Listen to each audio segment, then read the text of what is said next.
First of all, I just want to say how grateful I am for all of you, the few and the brave, coming out here to see us this morning. So, thank you. Well, I think you'll recognize this. Okay, that's not the one. Okay, this in 2006, Time Magazine did what it does every year: annoy people, and it especially annoyed a lot of people because it named you as the person of the year. You had this shiny, reflective cover, which, when you looked at it, showed your face, and it was saying that you were the person of the year. I'm sure you felt very honored. What Time actually meant was that the audience, the mass, had become the author of popular culture. There had been this radical change. Communication was no longer a top-down mass industry of distribution.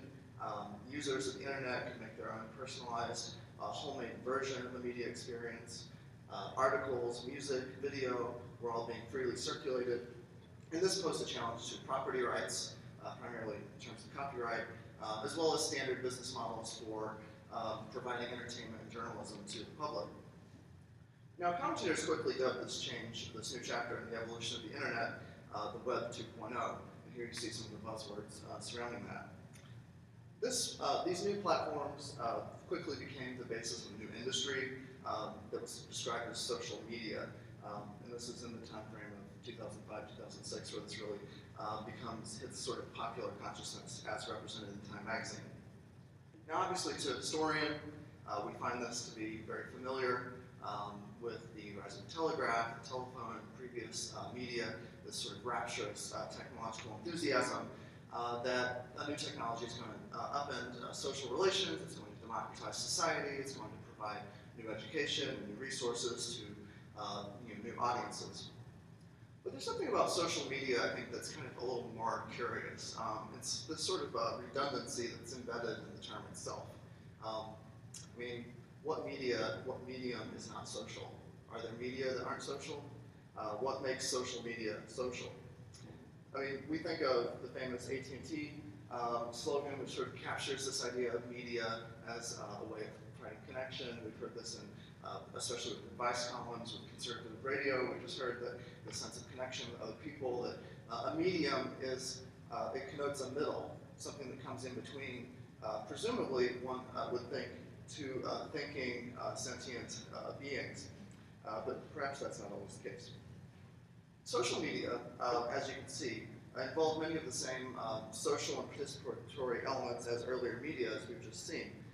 For instance, take this Facebook page of a very prominent figure. It's a mosaic of items. It's the same way that Raymond Williams famously described a newspaper.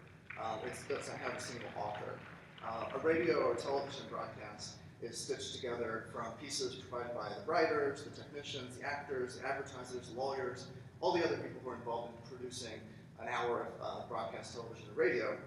The Facebook page is also made by a lot of different people, including those technicians, lawyers, designers, and business people, but also the people who post on here, the people who comment, who like, who sort of contribute to this bricolage of the uncoordinated labor of a lot of different people. The thing that's so intriguing about Facebook and other media is they found a way to exploit the efforts of countless unpaid workers who build each page and each stream that make up the network itself. And they harness freely this given input to sell the labor of your friends and family back to you. And this is quite clever, I think. This interactivity, as we've seen, is something that's not new in media, obviously. Newspapers have long included the letters to the editor, where that is a forum where the audience contributes to the product itself. Talk radio, obviously, provides for a long time, in recent decades.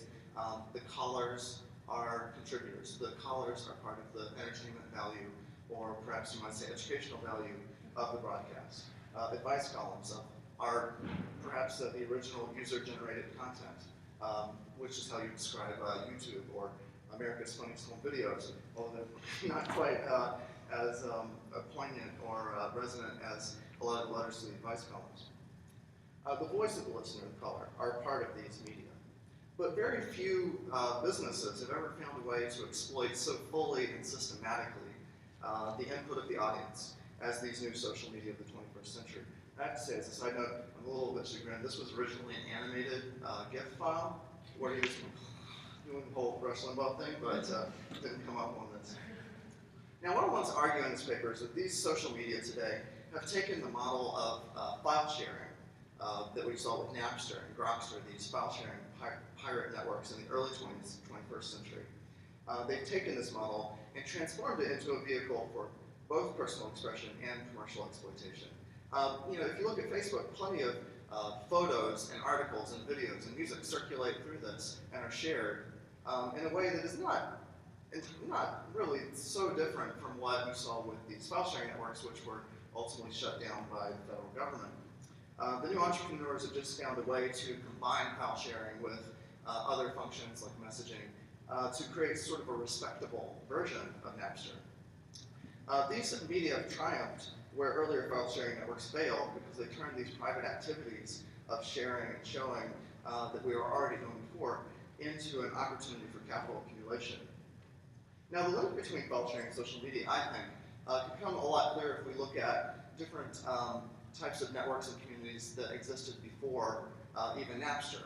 And so I want to talk to you today about these bonds, these networks, these connections of people who shared and pirated and copied before this in the 1960s, when the popularization of magnetic tape as a medium made it possible to bootleg concerts, get music out of the studio, and circulate it without permission.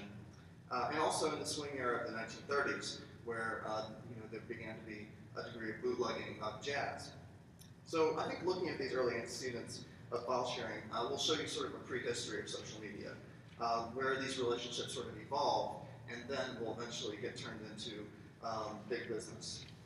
So, piracy in the age of jazz. I think you'd say the first file sharers, arguably, were these jazz aficionados of the 1930s.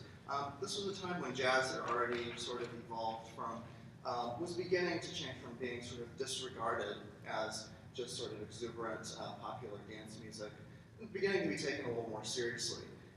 These fans, these collectors, by and large white men, almost exclusively, began to sort of develop a discourse about jazz, saying, okay, well this is good jazz, this is serious art, creating these discographies, beginning to write about jazz in what we would now describe as essentially zines, like the Hot Record Society rag. This was sort of emerging in primarily France, the United States, Great Britain, where these collectors began to develop this critical discourse in the early 1930s. Now, at this time, many of the recordings of early jazz were few in number, they were in poor condition, they were sort of lapsing into obscurity, and so these collectors said, well, we want to highlight this music, we want to preserve it, and we want to keep it in circulation. So these collectors would go find these obscure records. If they found one that was very rare, they would make a copy of it. They would dub it, which is short for doubling, and give it to a friend. Say, oh, I found this great Sidney Bechet record, or Tamperette's Hope and Jug Band or something, and check this out. I made a copy for you. RCA and a few big companies have begun to market home disc engravers, where you can actually engrave your own discs at home. In the 1930s, not a very successful or popular product, but people who were affluent had means could access these things and make copies on a very small scale. Now, I have to point out, obviously, that the efforts of these white collectors were fraught with all kinds of racial inequity and a very imperial attitude toward black culture. It's not that surprising, I guess, but they were exercising sort of cultural authority and saying what's good jazz, what's bad jazz. But, to be fair, they also wanted to genuinely preserve and perpetuate and propagate the music that they considered to be the best of jazz. And so this aim sort of led to, as you see here, some records that were put out by the Hot Record Society, who re-released recordings that were out of print, were no longer available in the late 1930s, early 1940s. They got permission from the record labels because the labels they just didn't care. This is just a bunch of, actually one executive said, it's a bunch of moldy old stuff, who cares? I mean, nobody's buying it, we're not going to make money off of it, fine, whatever, do whatever you want. So this was technically legal and done by license as a general rule. But after World War II, there was a surge of bootlegging that people didn't get permission. People who didn't license the work. Because there was pent-up demand for music. This is a record by Jolly Roger label, which is quite funny, Jolly Roger, pirate. They were not being very subtle about it. Bootlegging flourished because people wanted to find these records that were no longer available commercially. Now, Jolly Roger ran afoul of RCA Victor in 1952 when a jazz magazine, you see here, a jazz magazine discovered that Jolly Roger was actually pressing their records in RCA's custom pressing facility, actually in RCA's factory. They had this custom pressing division for small labels, local churches, somebody who would make a couple hundred copies of a record. And Jolly Roger was actually copying Victor's records and Columbia's records in Victor's facilities. This was a public relations black eye because a few months earlier, Victor had said they were going on the warpath against piracy, so that was pretty amusing. Now, this is a funny and ironic episode in a lot of ways, but the main point I want to make here is that it reveals a few things. One, bootlegging was much more widespread than people thought. It was literally in RCA's backyard. And pirates were catering to a desire for music that just could not be met by these big, what you would call Fordist mass production industries. For RCA Victor, a big national or multinational record label, it doesn't make sense to commit its facilities, its factories, its sales staff, its resources to producing a record that's going to sell to only 300 people who are going to be interested in the whole country. They make money by trying to maximize the sales of the smallest number of hits. That's what works for them. It wasn't something that was practical. So a lot of things that fall out of print, fall out of circulation, don't have a consistent and sufficient commercial interest, are just going to fall into obscurity. So this is what these bootleggers were catering to. It's something that just didn't work with sort of the business model of an RCA Victor or Columbia Records at this time. So I just want to suggest that these bootleggers sort of set the stage for what we see after the whole Jolly Roger situation in the 1950s and 1960s. Some bootleg labels sort of fold after this whole controversy over Jolly Roger in the 50s, but it does continue. This is the Mafia sort of run operation that was in New Jersey and LA in 1960 that was raided. They were just using record pressing facilities at night to make copies of sort of cheesy pop hits and flood the local market. And this was an organized crime operation in the clearest sense. There are also classical fans that made copies of operas that were never recorded or were never commercially viable for a label, just not available on record. There are also jazz listeners who continued to circulate old and out-of-print music. This is actually an Australian label. There were labels in Argentina, Sweden, the United States that continued to operate in the 1950s and 60s. And the labels were keeping an eye on this because occasionally they took an interest in stopping these guys.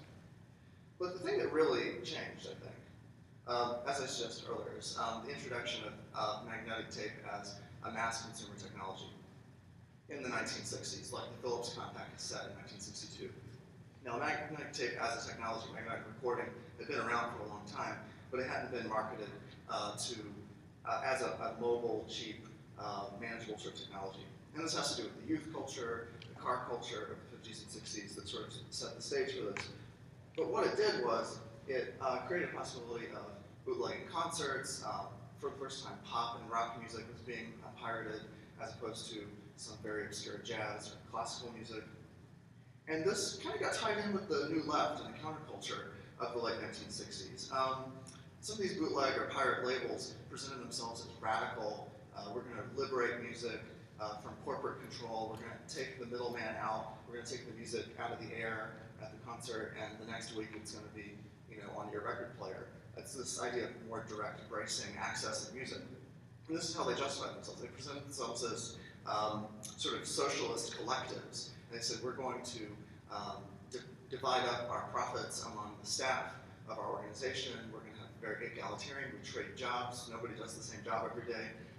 The production and assembly staff works in the office. The people in the office work in the production line. Rubber Dubber was one of the most outspoken and notorious of these record labels or bootleg labels. Now, as you might guess, the reality was not quite so communist as they would like people to believe. It wasn't as egalitarian as they suggested or as noble, but some pirates did take this seriously, the possibilities of piracy. Some used, this is another Rubber Dubber record. Some pirates used their pirate work to critique the mainstream record industry, sometimes to caricature the artists themselves. As you can see here in one of my favorite bootleg records, Elvis's Greatest Shit, which was made up of all the really bizarre songs that he put in all his, many forgotten films. Bootlegs were an outlet for music that was sometimes otherwise unavailable, some live and unreleased content that performances that were sometimes more sexually or politically provocative that would not have been released by a mainstream label necessarily. It also offered an outlet for work by artists like Patti Smith, Bruce Springsteen, who for various reasons were not able to get their work heard or not as well known. And both Patti Smith and Bruce Springsteen at the time endorsed bootlegging to a degree. So you see this as part of a sort of a radical ferment in the late 1960s and early 1970s. Now, you may have heard of this guy, John Perry Barlow. He actually worked on Dick Cheney's first congressional campaign, which is a bizarre factoid, but he was a lyricist with the Grateful Dead. He became quite well known in the 80s and 90s for espousing the idea that information wants to be free, sort of the rallying cry of what we now know as Creative Commons or copyleft movements. He was affiliated with the Grateful Dead. And the Grateful Dead was a group that never really was that successful on the radio or having pop hits, but they did make a lot of money and were quite successful from touring. And bootlegging was a big part, or tape trading was a big part of their success in this regard. The Grateful Dead actually endorsed recording by fans. They allowed fans to come and have a recording area to record shows.